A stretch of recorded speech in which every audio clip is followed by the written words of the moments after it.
So earlier today, I attended this Meet the Bloggers sort of event with Mayor Mike Coleman and four members of City Council, um, Mike Mental, Andy Ginther, Herschel Craig, and Charlita Tavares.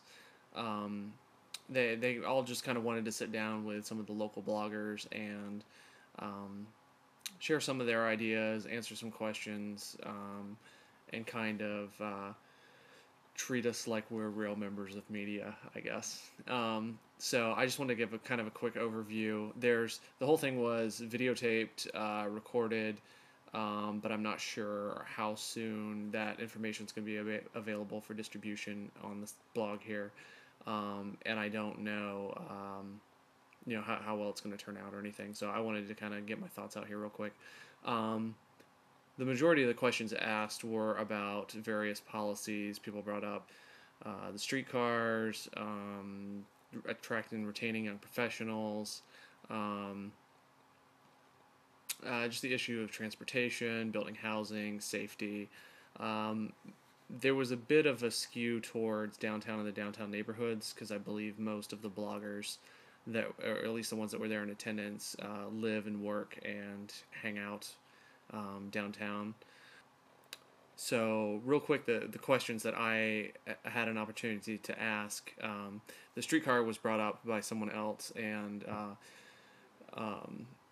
Mayor Coleman was sort of mentioning the fact that he said that he wasn't the one that originally came up with the concept. It was brought on by talking to young people, people at OSU, people who want alternative methods of transportation in Columbus. And he mentioned while he was talking about it that it was going to help connect OSU to downtown and the downtown neighborhoods. So I posed a question that I've mentioned before, and I brought up at other meetings with other city officials, is that the phase one plan for the project stops at Buttles in the short north and doesn't go all the way up to OSU.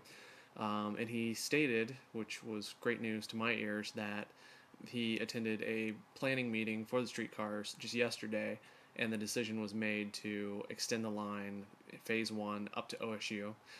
He didn't really say how far up to OSU that meant, like if it was going to stop South Campus or up to North Campus, since everything's still really in the planning phases. But um, going all the way up to OSU, I think is going to be essential from the get-go. So that was great to hear. The downside was that they decided the initial phase one line wouldn't run all the way down to German Village and the Brewery District, simply because the split fix for 70 and 71 is going to be under construction for the next couple years, and some of the bridges for the overpass where High Street and 3rd Street cross over into German Village and the southern end are going to be completely ripped up. So it wouldn't be as cost effective to build rail into those roads when they're just going to get ripped up and they're going to have to rebuild it and add that additional cost. So I was a little bummed to hear that, since I live in German Village, but I can wait. One of the interesting questions that was brought up by Paul Bonneville was the focus on downtown redevelopment and where things are headed, what things are going to look like. And the mayor made it clear that transportation is going to be key for all of this. And he pointed at some of the success stories, the redevelopment on Gay Street, the King Lincoln District, a lot of the places he's really been focusing on, the city's been focusing on. But it's nice to hear that that's sort of being used as the model. I think if after all the construction's out of the way on Gay Street, if that can sort of serve as Columbus's own mini model for what other streets should look like and feel like, if everything works out great for that street, it'll be a good, easy way to replicate, things on other streets through downtown and other downtown neighborhoods. So I thought that was interesting.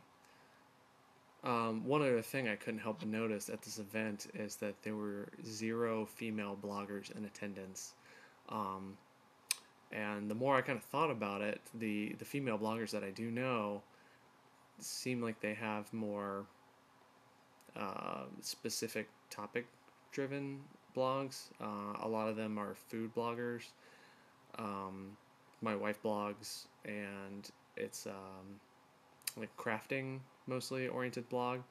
So I don't know. Are there any females out there who cover city issues, transportation, redevelopment, um, politics, the sort of things that were discussed here today? I don't know. I felt weird that it was a group of about 8 males, and I'm just wondering if there's any out there. But anyway, stay tuned for more information. As soon as the rest of the info gets posted, whether it's video or photos or audio podcast, I'll be sure to link it up on here so you can get the full thing and check it out. So, thanks.